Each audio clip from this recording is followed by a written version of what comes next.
ta'liq dan juga qaid sikitlah pada syarahkan apa, kerana pengarang kadang-kadang mengikhtisarkan banyak benda.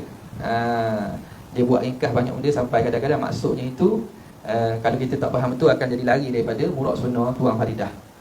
Itu Syekh Ahmad. Okey. Sekarang ni dalil ijmali. Perbahasan tentang dalil ijmali pula. Dikehendaki dengan dalil yang mesti kita mengetahui ialah dalil ijmali jua. Okay, sekarang ni kita kena tahu dalil. Mukallaf i'tiqad mesti berasaskan dalil. Dalil mana yang kita kena tahu ni? Kena apa ayat Quran ke, apa hadis ke, macam mana? Dalil yang wajib setiap mukallaf tahu ialah dalil ijmali. Ijmali makna dalil secara umum. Kalau makna ijmali itu dalil umum. Situ dia terdapat tu. Ijmali ada? Tak terjemah. Ijmali tu makna dalil umum. Dalil secara borong, secara umum. Apa takrif dalil ijmali ataupun apa pengertian? Iaitu dalil apa tu? Pendek. Dalil pendek yang empunyanya lemah daripada menghuraikan yang payah-payah pertanyaan orang yang datang menanya kepadanya. Nampak? Itu kadang-kadang apa ni, Tuan Fatih Faridah ini dia terjemuh dengan apa yang ringkaskan dengan huraian hok mudah faham lah. Nampak tak? Jadi kalau ikutnya takrif ijmali bukan dalil pendek tu. Tapi mungkin pendek tu makna hok ringkas lah, nak apa? Nak apa pendek tu dengan makna ringkas. Okey. Dalil pendek, dalil pandok. Pendek. Dalil pendek ke? Dia bukan maksud pendek tu makna ayat pendek ke, bukan. Pendek tu makna ringkas. Tidak ada huraian yang panjang. Tidak ada huraian yang panjang. Tapi memang ghalibnya balik ijmali memang tak panjang lah. Sebab kalau panjang, ia kena mikir pula. Jadi kalau tak jawab mikir ni, awak pendek-pendek. Tak jawab sepatah dua patah. Apa dalil ada Tuhan? Alam ada kan? Cukup lah. Ada alam, dalil ada Tuhan. Kerana alam tak jadi sendiri. Boleh lah tu. Pendek lah tu. Jadi dalil pendek kata tuan kita iaitu dalil pendek yang empunyanya lemah daripada menghuraikan yang payah-payah. Orang yang ada dalil ijmali ni, dia lemah. Maknanya tak mampu nak hurai perkara-perkara payah. Maknanya sekadar dia jawab sepatah dua je. Dia yakin betul alam ni kalau ada, tentu ada orang buat. Tak akan berlaku sesuatu tanpa ada yang buat. Balik-balik rumah tengok mi goreng atas meja. Tengok. Mari kita mikir, siapa atur, siapa masak, siapa beri. Dia tak akan kata mi goreng tu, dia buka selagi plastik dia, masuk dalam kuali. Lepas tu capur kicap, capur sos, capur ni, capur bahan, jadi sendiri. Sodek pun terbang sini-sini buat. Tiba-tiba letak atas meja. Tak ada orang fikir gitu. Kalau cerita kartun boleh buat. Buat dia cerita-cerita, Hollywood cerita-cerita tu reka je tu. Tapi hakikat berlaku tak? Tak ada. Orang kalau cerita gitu kata mudah sihat ke benda ni. Mana boleh mi goreng tu jadi sendiri atas meja. Tu hak mi goreng. Hak mi goreng, hak kita nak makan. Hak ni alam. Besar lagi ni, hebat lagi ni. Tak, cantik. Lebih daripada tak mampu nak buat super tu tak boleh dah.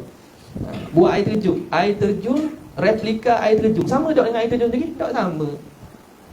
Buat pokok hiasan, pokok plastik. Sama dengan pokok sendiri? Tak sama. Jadi pokok hiasan pun ada orang tolong buat. Dah pokok hak ni takkan jadi sendiri. Tapi kerana kita tak nampak pencipta di sebaliknya tu, kita nampak biji benih masuk dalam tanah tumbuh sendiri, kita nampak macam jadi sendiri. Kata nak jadi sendiri kan, kalau tak ada Tuhan yang mengatur, tak ada Tuhan yang menetapkan sistem giam. Sirang daripada air hujan Melaka, tiba-tiba cepedok jadi cepedok, naka jadi naka. Ini tak tukar. Tak tukar. Rasa air hok sama saja daripada langit, tapi hok ni rasa gini, hok ni rasa gini. Ada siapa hok membuatkan dia merasa rasa yang berbeza? Nampak? Pisang pun banyak jenis dah pisang. Pisang. Hok ni pisang tanduk, hok ni pisang kelak siang, hok ni pisang apa nama ni? Macam-macam pisang lah. Pisang emas. Jadi pisang pun banyak jenis tu. Apa? Yang menentukan ada jenis-jenis tu. Ni zaman musim durian tak? Musim durian. Durian pun banyak dah. Macam tupik ni durian. Maka orang yang dituntut untuk setiap mukallaf dari ijmali. Orang yang tak mampu nak huraikan yang payah-payah. Nak hurai lebih-lebih tak mampu. Jadi bila tengok dia kata, apa dalil ada Tuhan? Ada alam ni. Dah macam mana ada alam ni menunjukkan kepada ada Tuhan? Orang kata saya dah uti lah nak hurai panjang-panjang. Waktu je uti. Memang kalau ada lah dunia ni, ada alam ni, tentu ada hak buat. Macam mana alam ni ada menunjuk kepada ada Tuhan? Oh, tu dah uti kan dia kata. Dah uti dah. Nak hurai lebih daripada itu dah tak mampu. Ini dipanggil dalil ijmali je. Dalil umum, dalil ringkas.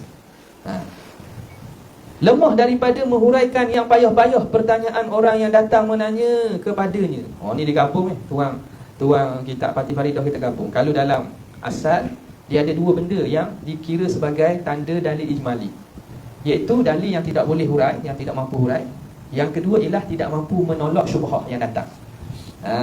Jadi ada dua komponen pada masalah sifat dalil ijmali. Pertamanya dalil yang tak mampu dia hurai.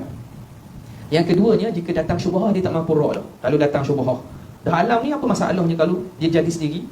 Teori Big Bang kan kata jadi sendiri dan seumpamanya, tak boleh nak hurai dah dia. Datang syubhah tak boleh nak hurai. Dalil yang tak mampu hurai ataupun menolak syubhah yang datang dipanggil dalil ijmali. Nampak? Lemah daripada menghuraikan yang payah-payah pertanyaan orang yang datang menanya kepadanya. Okey. Jadi sini seakan digabung dua sekali hok tanya persoalan. Sebab itu kalau ikutnya aspek tidak mampu menolak syubhah yang datang. Okey. Seperti ditanya kepadanya apa dalil atas ada Allah Taala. Ini contoh setara mana dalil ijmali yang wajib setiap mukallaf kena i'tikad.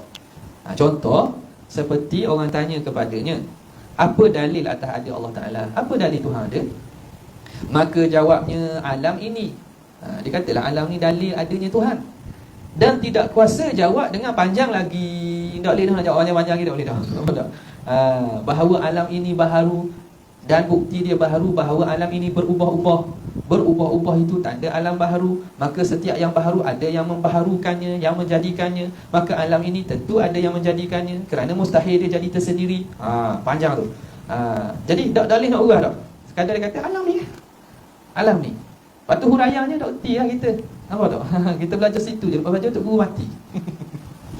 Nampak tak? Belajar situ saja. Jadi cukup dah. Itu telah melepaskan fardu ain dah. Telah menghilangkan berdosa dah. Sebab dia tahu dalil ijmali dah. Tapi nak hurai kepada orang, payahlah sikit. Okey. Maka jawabnya alam ini, dan tiada kuasa jawab dengan panjang lagi. Sebab tu dia kata pendek. Dalil ijmali tu paling pendek. Maka orang ini sudah nama akan orang yang mengetahuinya, dan tidak dinama muqallid lagi. Orang ni orang panggil orang makrifat dah ni. Orang hak tahu dah ni, yang mengetahui akidah berserta dalil. Ni orang makrifat dah ni. Makrifat dalam ilmu akidah lah. Nampak tak? Orang tak panggil muqallid dah. Orang tak panggil muqallid dah. Jadi maknanya tak payahlah sebenarnya. Tidaklah payah dan tidak suka untuk kita ni melepaskan fardu ain kita, tak payah. Cuma kita kena belajar dan juga bersungguh sikit. Akhirnya kita pun selamatlah. Akidah kita sesat dah. Okey. Di semua kita ni semua checklist ni, checklist. Sekarang ni kita mengaji akidah, kita asal. Bila kita melalui setiap daripada tajuk-tajuk tu, dia sebenarnya membuat checklist pada diri kita. Aku ni berakidah, apa yang perlu aku tahu? Disebut tu. Selesai dah, maknanya kita dah kira orang yang faham akidah dah. Lepas fardu ain. Dia checklist sebenarnya.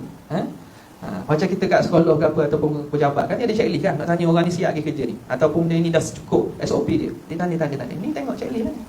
Jadi kalau kita dah sampai lagi tu, kok lagi ada benda lah. Kita duk fikir lain rupanya. Bila baca dalam kitab, pengarang kata lain pula. Kita checklist balik, betul balik. Okay. Seterusnya, tadi dia kata dalil ijmali. Yang seterusnya, dalil yang kedua dinamakan dalil tafsili. Dalil yang terperinci, detail.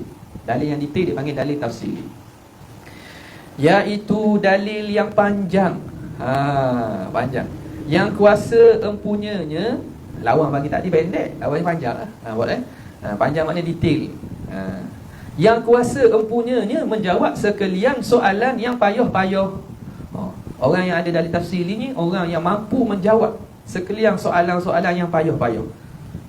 Yang datang menanya, mari tanya dia, dan memusing kepadanya. Itu. Aku kena cikgu. Tak ada tulisan.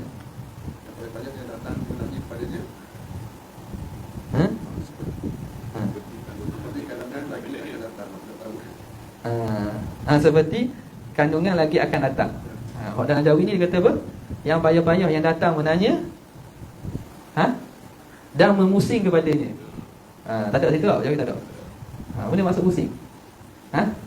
Belik lah. Ke mana? Ke mana?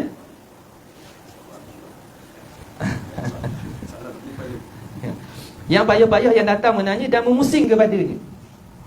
Orang waktu datang tanya, dah datang buat orang pusing.